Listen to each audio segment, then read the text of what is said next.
Hello, my absolutely beautiful astrology soulmates. This video, we are going to talk about what is going on in the cosmic sky for the week of March 25th, taking us all the way to the end of March. And I can't even believe it. We're putting another month in the bag. That is just wild in terms of being in 2024. But we're going to discuss what's going on in that cosmic sky. And this week is actually really beautiful because, first of all, we're coming in off of this lunar eclipse energy that happened in Libra. So that's still palpable. It's still in the sky. We're still having these feelings of rebalancing, the things that are kind of coming unglued from us, and they will be moving away from us. So some of you who are a little bit more lunar or energetically sensitive, you may be feeling a bit more emotional this week, especially because the rest of the week is a highly lunar week. Most of the aspects that I have picked out that I see real indication of change or impact are lunar interactions this week. So when I tell you it's a week of feels, that is exactly 100% what I mean. Now, if we've never met before, I am Dr. Stormie Grace. I'm a practicing professional astrologer, and I focus in on evolutionary and humanistic practices in my astrology. So if you like content that comes through that lens, I would love for you to subscribe. Join us here. We have a beautiful soulmate family tribe right here on this channel. If you're not able to get an answer from me, or you're just sharing something that you're going through or where you're at in your astrology, we've got beautiful people always responding and talking and sharing our lives together in the community. So definitely don't just subscribe so you can hear me talk every week, but subscribe so that you can join us as we create this little community right here on YouTube. Okay, beautiful friends, I've got an offer for you, and I don't want you to skip past this. Don't jump to Wednesday just yet. Listen to what I've got going for you. So with the lunar eclipse happening in Libra, there are changes over here at Stormie Grace. They are big, they are beautiful, they make it more effective. And one of the offers I've got going for you right now is, first of all, yes, you can still take advantage all the way till the end of the month of my astrological insight package, and that's 4 sessions with me, highly discounted right now. It will not be discounted again. I will not put this on offer again. So if that's something you need the support, you want to go a little bit deeper into your astrology, I would love for you to click in the description box down below and grab that. But my bigger offer that I have for you is that I am going to be restructuring some of my astrological classes and getting ready to build my bigger astrological school. So I'm really excited about that. But to do that, what I'm going to do is re-record, re-teach some of the content that I already have. So I'm inviting you, if you are interested and you are a newbie, or you have holes in your astrological knowledge and you need to start from the beginning, I'm inviting you to join me starting in April for my Astrology 101 Foundations course, where what you're going to do, the cost is $67 to jump in. That is your cost to get 9 different lessons that are going to come with that. But you've also got the opportunity to add on other classes and to add on the chart synthesis class that will be happening again in the summertime. So you've got an opportunity to get this entire package from the basics of astrology all the way through chart synthesis for less than $300. And again, I will not offer this again. But also keep in mind, if you are just new and you need to learn your astrological basics, or you're just coming to the table, $67 for a wonderful live with me course is what I'm offering you at this time. So click down below, take advantage. We're going to get started on April 20th. So you've got a little bit of time to jump in if this sounds like the thing that you really want to be involved with, and you get to keep all of the lessons. So no matter what price, no matter where they go, no matter what happens, you get to keep not only the live experience with me and your fellows, but you also get to keep all of the lessons, all of the handouts for all time, for just starting at $67. And because the current Astrology 101 and 102 course is going to go away and be recreated, that course bundle right now will be on sale for $25. So if that's you, you're ready to take it in digital form. The content of that course is absolutely brilliant. I'm just bringing everything around to match the new school that is coming about. So if that's you, everything is in the description box down below. Please take advantage. Okay, that's the big announcement. I'm done. Click in the description box down below. Of course, if you are ready to go to a different section of this video, I will always make sure that those are available for you. So let's jump in here and let's talk about what is going on Monday.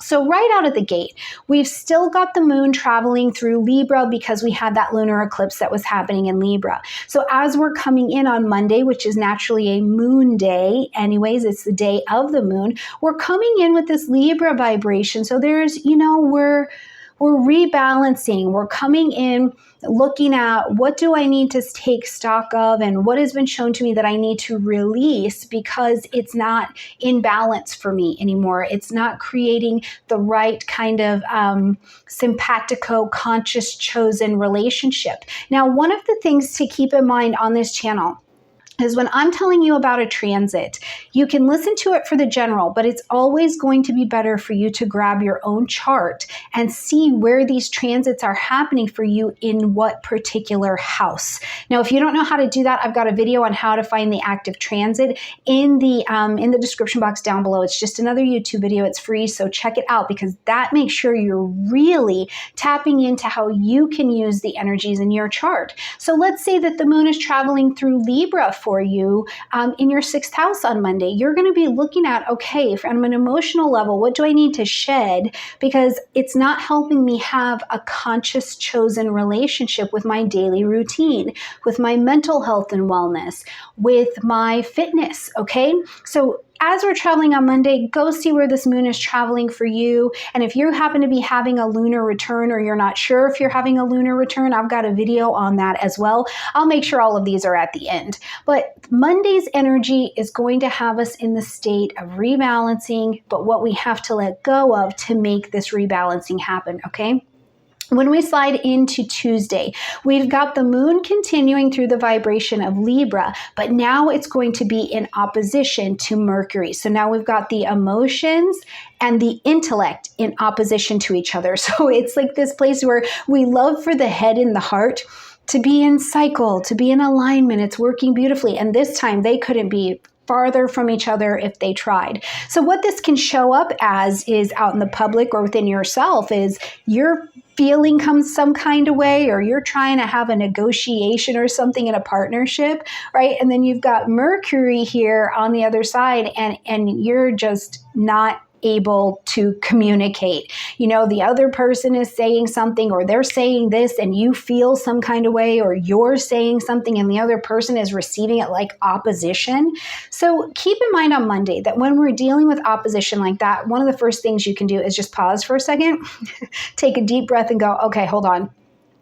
We have to get back to the middle, because with an opposition, you want to integrate both sides. So you want to find the compromise, or you want to find the sweet spot in the middle. So look at where both parties, both sets of information are right. Start at where they're right, not where they're wrong. And then you can find the active place in the middle to actually make some kind of useful decision instead of making an emotional decision or having an emotional outburst or something like that. I do think that Monday in general, if you had to have some big important meeting, or there was like some big conversation that you needed to have, Monday you're going to need to use a little bit more skill and a little bit more humility to strategize how to navigate that. But if you can just remember, people are people, and they're probably not trying to offend you, this is going to be really helpful. Okay, as we get to Wednesday, we're going to see the moon step into a void of course vibration. So when the moon is void of course, this is your chance to take the downtime. Take the downtime, okay? Rest, relax, finish up things instead of starting new things. Let that void of course energy be flat. And I don't even care. Let's say that you are a day shift, night shift worker, right? So maybe you're asleep during a void of course period, depending on what your day looks like. If you are resting at a void of course moon period, one of the things you can do is watch your astrology so that you know going into your sleep time, hey, I will be active in a void of course. Try a little pre-bedtime meditation to actively, deeply surrender even in your sleep, and let some of that deep healing, restorative energy come through, so that even in your dream life, you are really allowing your consciousness and allowing your body to have permission to drop all the way down into deep active rest, okay? Then we will see the moon go into Scorpio. So speaking about being all deep, when the moon moves into Scorpio, we're going to bring a bit more intensity. Now, the moon is considered to be in fall in the energy of Scorpio. And it's because the moon wants to feel. It wants to feel deeply. It's got deep reactions to things, right? And it just wants to do this. It wants to go there and ride the wave of emotion, just like water sign Scorpio does. But Scorpio's like, no, I want to feel really deep, right? It's like when you have that friend where you're like, yeah, I'm into some interesting things. And they're like, oh yeah, really? And then they tell you what they're interested in. And you're like, that is really deep. Like I thought I was living on the edge. Do you know what I mean? And so when you go into some more vulnerability, it's a deeper intensity, and that doesn't make it bad. It doesn't make it scary, but it means you are going to move emotionally from, oh, that just feels nice, or, oh, I think this feeling is related to this thing over here, to know what's the root of what that is connected to. And from that root, you get to do a nice emotional investigation. And when the moon is in Scorpio every month, this is the time where you can do a little bit of detoxing as well, right? What doesn't belong in your emotional life anymore? You need to see it, throw it up, have that detox, and let that thing go. And you can even look at it and consider that you're letting it go from the last 28 days. And the last 28 days is something sticking to you emotionally. And it's like, I can't support that energy anymore. I cannot support this energy anymore. I need to let this go. Now, to help that, we're going to see that the moon here is in this conversation with Pluto, which is one of its ruling planets, okay? So when we've got a moon-Pluto conversation, this is great for that deep investigation, that deep restorative healing, and that detox energy. So, but it's in a really nice alignment over here with Mars. Oh, I actually like that as we get later in the day. This is lovely. Okay, so you'll have help to be able to actively take on negotiating whatever is coming up for you as you're traveling on this beautiful Wednesday. Now, Thursday, we've got the moon continuing through that scorpionic vibration, and it's going to come into opposition with Jupiter. So this is another lunar thing. You see what I'm saying? This week, we're really into the emotional space where you could be more in your feeling life and not as heavy in your rational life. So you're feeling through what's happening, which is cool. But it doesn't make everything that's rational always make sense, okay? All right, so we get the moon over here in opposition to Jupiter, who's over in Taurus. Now, this is you're feeling something. Maybe even you're feeling really positive about something that's happening, and you're like, yeah, I can sense it. I feel it. It's right here, you know? And opposing Jupiter is over here expanding something. But because your emotional life and the material life essentially are in opposition to one another, it's like you expected something, especially something material, something Tauran, so something from your relationship, something financial. Maybe there was something that you thought would confirm or affirm your value or your self-worth or something like that. And this is falling short of expectation. And so the ability to be really disappointed on Thursday is there. So what do we want to do? We want to work the other way, right? Because Jupiter's all that optimism, but it maybe was falling short. So work the other way. Bring the opposition to the center. Where are both sides right? Where is your expectation of what you know, what you feel, what you sense?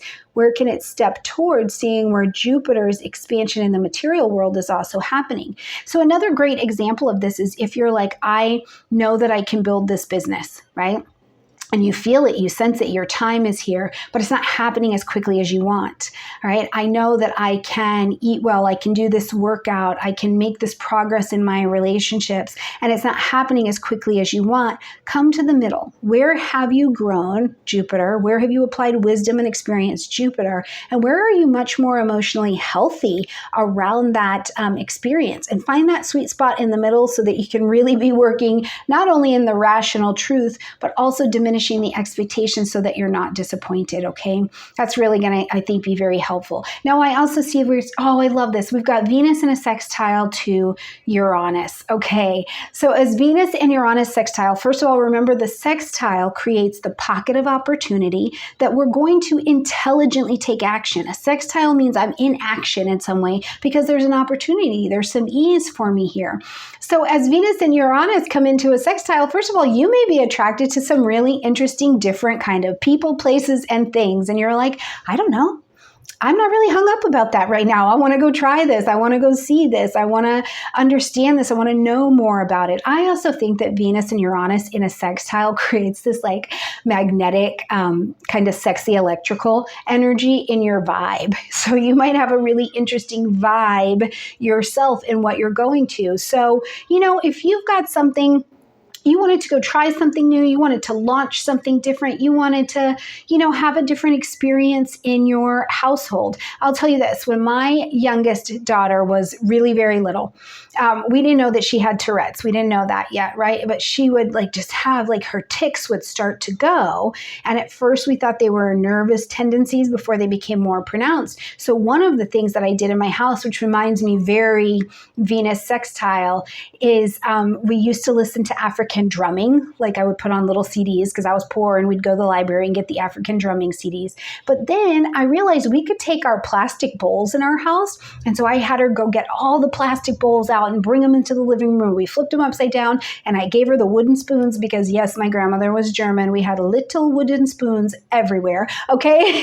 And we were doing our own little set of drumming. And then sometimes she put them down. If she was using her hand, she got to flip over and tap her feet on the bowl. And it was just this very let's do it different. Let's try something different. And it created so much joy. And it created this release of really beautiful, creative relationship, but electrical kind of energy that was completely changing. It broke down a barrier in how we were communicating and dealing with what she was also processing through emotionally and neurologically. So, think about this in your own life. Where could you use a little Venus and Uranus in your life? Where could you use a little change of pace? Maybe you want to do something a little bit different. You don't know if it's going to work out, if it fully makes sense, but you're like, I want to get involved with this group. I feel called to this group, and it's not always that it feels so awesome.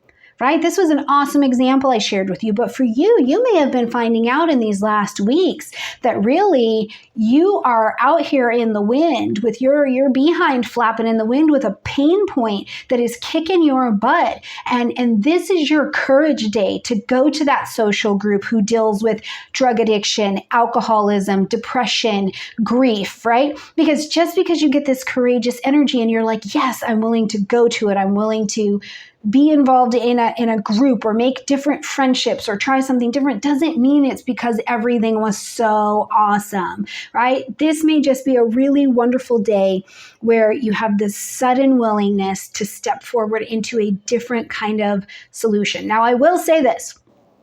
Venus is still Venus, friends. Venus is still Venus. So sudden romance, sudden infatuations can absolutely present themselves when Uranus is involved. Typically, whatever's going on won't stay forever. So I would just tell you, don't write any checks that your hiney can't cash if somebody pops up, right? Because this is the truth.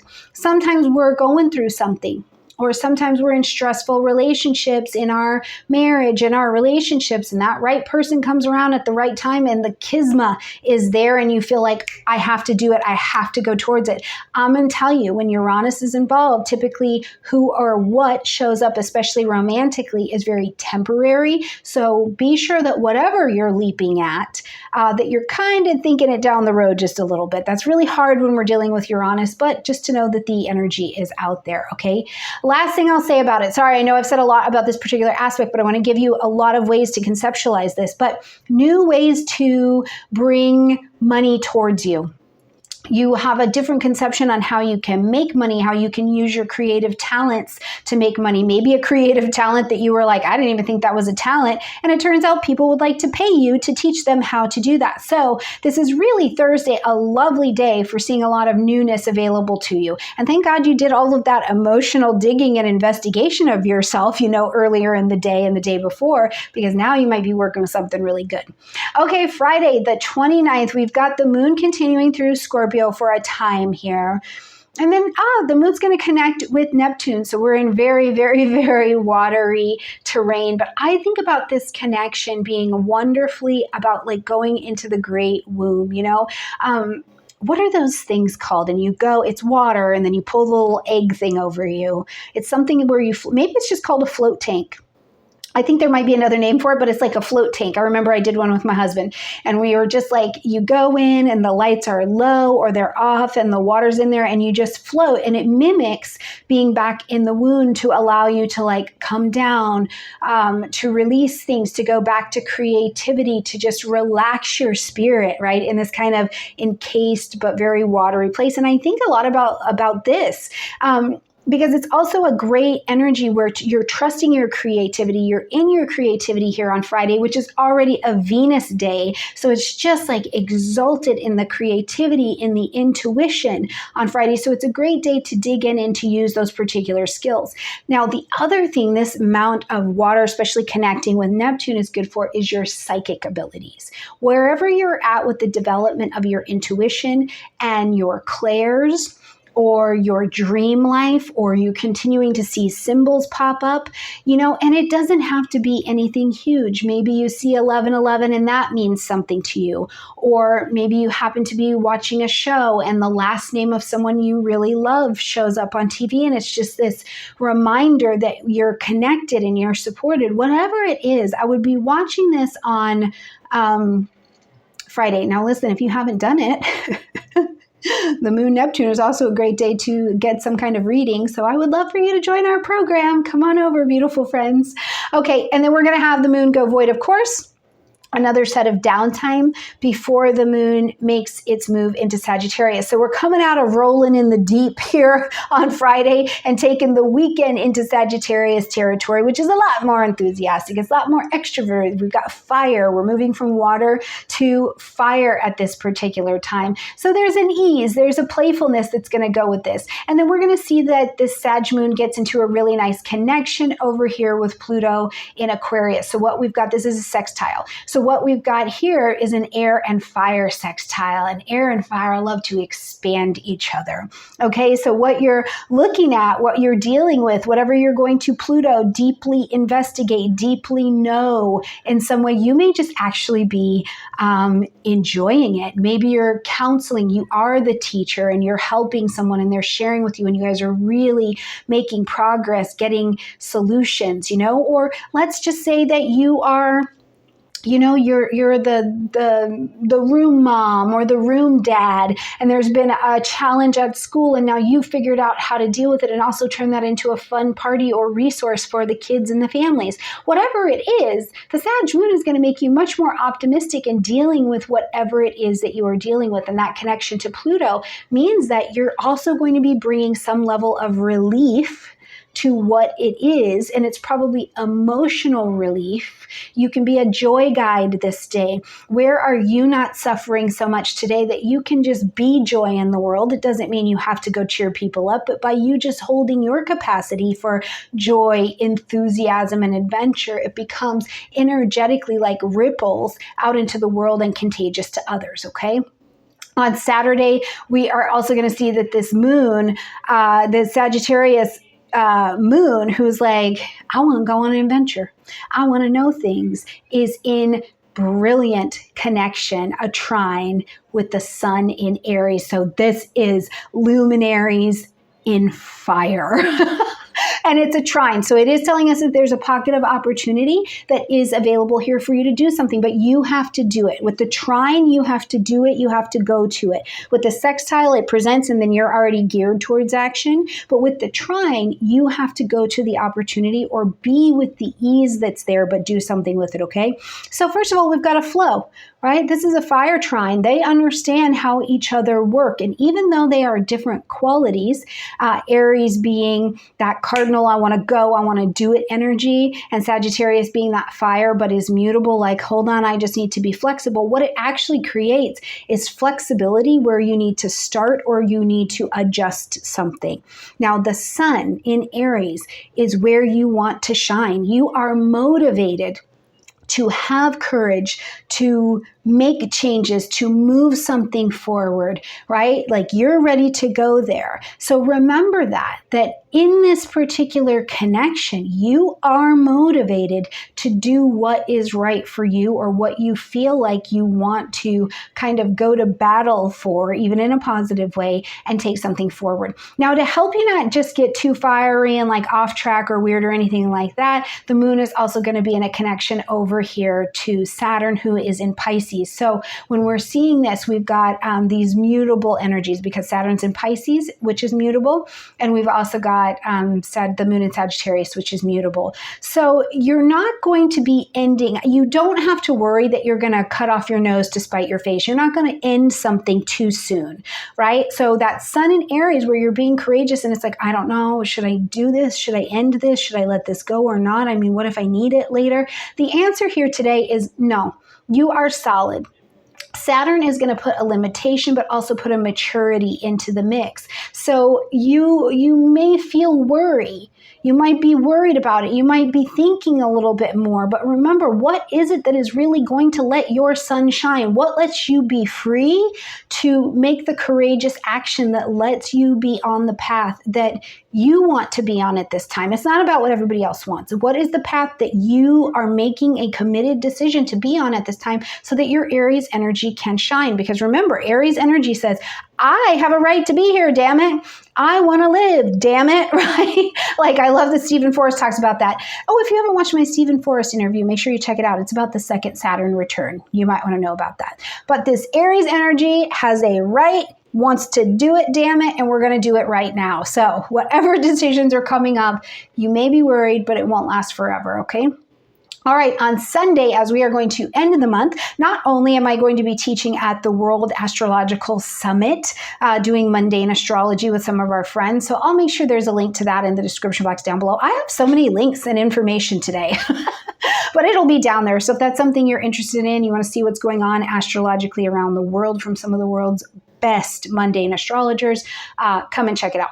But for us in the cosmic sky, on Sunday the 31st, moon still in Sagittarius, but the moon and Venus they are not enjoying their current interaction at this particular time, okay? So what happens is you have Venus, who is a planet that naturally wants harmony and wants ease, but Sagittarius is also a sign that wants things to be fun and easy as well. But as these two are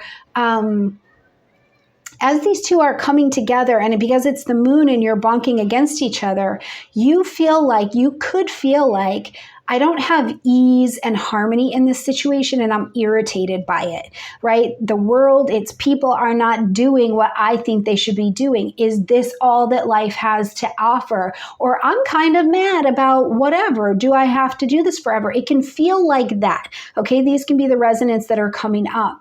Now, one of the things I want you to know is that it's not going to last. The moon is going to get off of Venus. They're going to move on, and it's going to get on to having a conversation with Mercury. So really, truly, madly, deeply, let the moment pass. But what comes up for you, if it's not just your internal dialogue and your inner instigator trying to just get their way and control and manage life, if there's really something that's going on, especially in your relationships around your money, that you feel like has not been heard or is missing its value, later in the day, you're going to be able to have this conversation, clear the air, clear the room, burn it away. Because remember, Mercury is in Aries right now. So as we see it in this next trine conversation with the moon in Sagittarius, it's burning away. It's using words to burn away the emotional too muchness, the toxins that are there, and to create a space where the fire is burning nice and bright, unpoisoned, and all of that good stuff. Okay, so it's going to last just a little bit, and then we'll move on. Then we will see later in the day that the moon moves itself into Capricorn, we're going to enter into April with the moon in Capricorn. We're structured, we're organized, we're ready to leave our legacies. We're looking at levels of maturity. We're looking at the fact that we are limited, right? In human form, we are limited to our shells. So you may think you're going to get it all. You may want to have it all. But when we deal with Capricorn and we deal with Saturnian energy, we see that there are limits to to our finite human being. So we need to be as infinite in the ways that we can. So we'll be working all of that as we roll into next week, but we will get this Capricorn moon as we close out Sunday. Oh, thank you so much, everybody, for being here. Thank you for your time. Make sure if you are tracking it by day, you go in that description box and click to the different days of the week so you can listen and tap in with me. Absolutely join me in my big offer for reteaching my programs. I'm telling you what, it's an awesome opportunity, and I would love to be there live with you and to help you bridge the gap between any holes you have in your knowledge or to welcome you in to the world and the language of astrology. All right, my beautiful friends, like this video, comment, share, subscribe, watch this video next or one of the other ones at the end. Watch one of those videos, and I'll see you next time. Bye, everybody.